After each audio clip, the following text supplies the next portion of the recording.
agnostics, long-haired weirdos, short-haired weirdos, vandals, hooligans. The government, hug the government, love the government, hug the government, love the government, hug the government. Welcome to The Politics Guys, a place for bipartisan, rational, and civil debate on American politics and policy. I'm Michael Baranowski, a professor of political science at Northern Kentucky University. I'm joined today by my conservative counterpart, attorney and former deputy assistant to President Trump, May Mailman. Hey, Mike. Hey, May. So, we had so much Supreme, in fact, it was exclusively Supreme Court in the regular show. There were some other things that we wanted to get to, and we just didn't have time. And I'm really happy you're able to be part of the midweek show this week. And so we can get to those, starting with, let's see, something I've wanted to talk to you about for a while now. I should point out, listeners, you might recall, May is a VP at Restoring Integrity and Trust in Elections, and that's a nonprofit. Well, they focus on, restoring integrity and trust in elections, right? And so obviously you care a lot about this. And so this story, I think, really can potentially draw on your expertise. It's something that matters a lot to me, accurate voter rolls. And so here's the backdrop.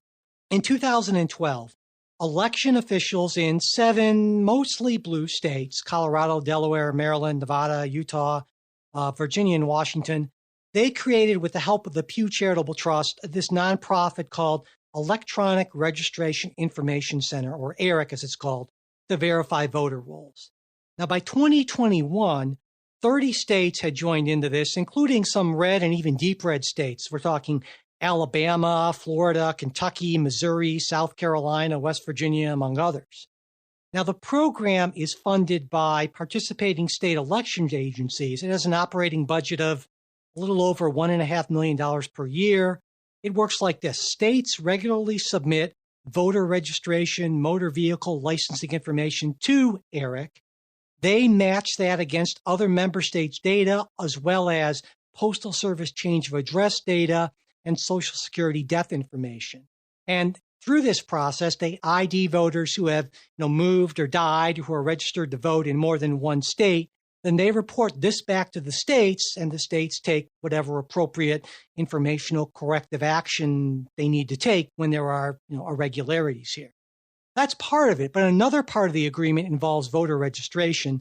Participating states in ERIC agree to mail notifications to state residents who are eligible to vote but haven't registered, and they give them information on how they can register in their state.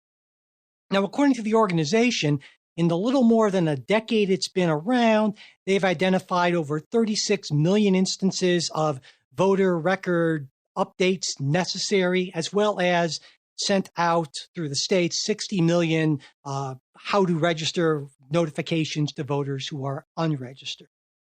And so based on that, you'd think, well, this sounds like a really straightforward, bipartisan, good government thing. And that has been the point, the case till very recently. But this year, 8 Republican-left states have left the program, Alabama, Florida, Iowa, Louisiana, Missouri, Ohio, Virginia, and West Virginia. And there are proposals to do so at various levels in 5 other states, Alaska, North Carolina, Oklahoma, Texas, and Wisconsin. And so the question that comes to mind is, well, why would all of these states, that's a lot of states, and all of them being conservative states, why would they all of a sudden want to withdraw from what seems to be a pretty straightforward program? May, what's going on here? Well, I think it's a question of harm versus benefit. So you had mentioned that 30,000 or so wrong registrations were flagged. Well, in 2012, the number of wrong registrations was found to be about 24 million. So, okay, well, we're getting a minute fraction of that. So the problem that is seeking to be addressed really isn't. Just before I go on, I'm sorry, I might have misspoken. ERIC said that over the course of, now this is since 2012, so it's I can do math. It's 11 years. They've identified overall 36.5 million voter. Now divide that by 12, but anyway, so it's got it. Okay. That's much better. But yeah, so okay. So then you are going to target those registrations. So that's a benefit, but then let's think about the harms to the states. Now, ERIC, although it parades around, and this is not uncommon in Washington, as a nonpartisan institution, it was founded by George Soros money. And so you can never, even if you don't think George Soros is some sort of boogeyman, you can never assume that something that he creates is meant to help conservatives, right? So the basic foundation of it, because it was founded by somebody who has an entirely different worldview than conservatives do, all of a sudden you're wondering, is this organization for me? I mean, it's like asking a liberal to join the Federalist Society. Like, I don't really know about that. The person who was instrumental in founding it his name is David Becker. He has a earned reputation as someone who hates conservatives. He has worked for progressive organizations who oppose voter ID and those sorts of common sense election reforms.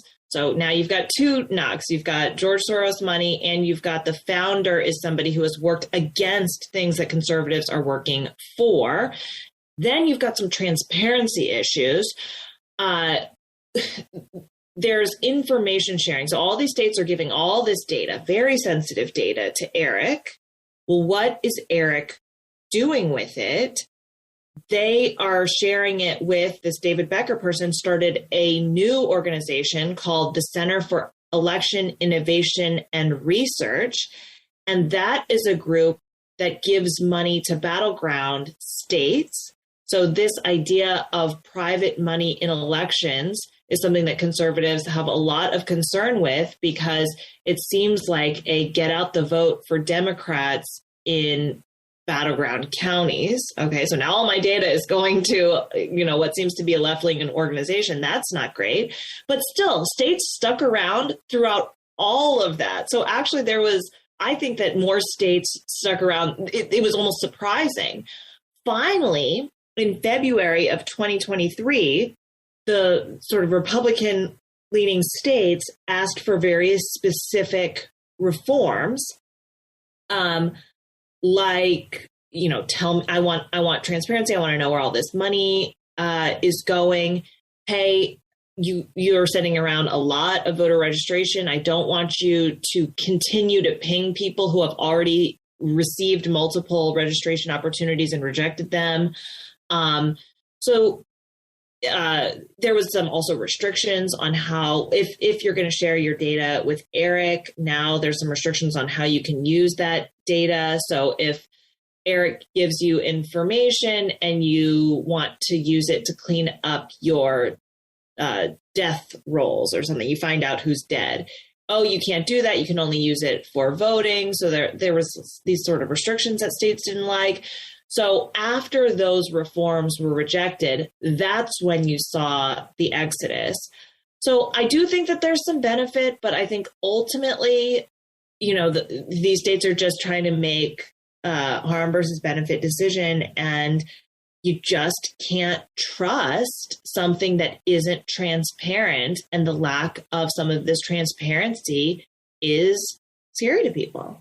Yeah, I certainly think that it's reasonable to want and require transparency in terms of how this voter information is being shared and who it's going to and how it's being handled and all that. And I think of all the objections, it seems to me that that is the most reasonable one. And I think that the organization has maybe not done everything they could to increase transparency and maybe information security. On the other issue you mentioned, the voter registration thing, it seems to me that part of the reason this was a bipartisan thing was that it gives both sides sort of something that they love to focus on, right? I mean, liberals love to focus on voter registration because they believe that getting more people registered to vote helps them in the long run. And okay, there's maybe some truth to that, but not as much, I think, as either Republicans or Democrats think. It's true that eligible but non-registered voters are maybe somewhat more likely to vote Democrat. But also it's true that registered Republicans often vote at higher rates than registered Democrats. And so I'm not saying it's a wash.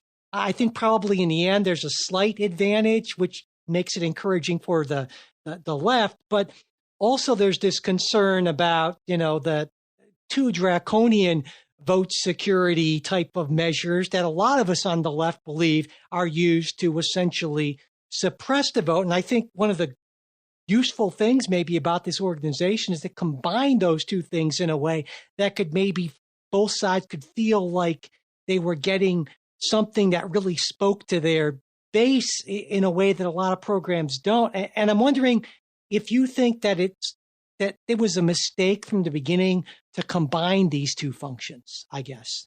Maybe not. I'm of the view that actually these very loose voting systems, so bombarding people with registrations, I guess, is one of them, but voting trucks and no voter ID and 4 months of early voting, I'm exaggerating, 2 months of early voting, but like these sort of loose things are actually going to end up being beneficial to Republicans because in my view, I see the divide becoming class, and that the party of the high class, which can navigate a lot of the voting restrictions, is going to be the Democrats, and the party of the middle and low class will be the Republicans who maybe can't. So I have no view on how these types of policies help or hurt Republicans, anything more than like a year from now. I just see the future as different. But was it a mistake to combine them? I guess you could say yes. If you're going to have a voter roll cleanup organization that just shares data and cleans up the voter rolls, then do that. And if you're going to have something that's a get out the vote organization, then do that. But yeah, you're not going to have a high level of trust if you don't exactly know what the purpose of the organization is. What really are you doing? What do you want our data for? When you say this is bipartisan, I've been in bipartisan groups before, like they're center left. So what does that mean?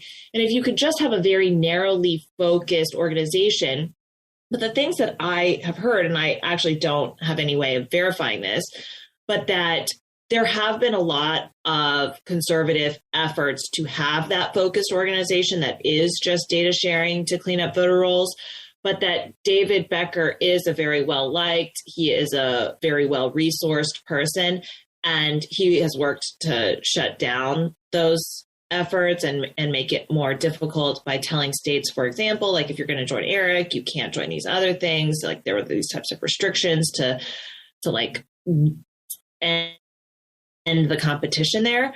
Like I said, this is just what people are talking about. I don't have independent verification that that's true. I mean, it is the way that businesses operate generally, so it would not be surprising.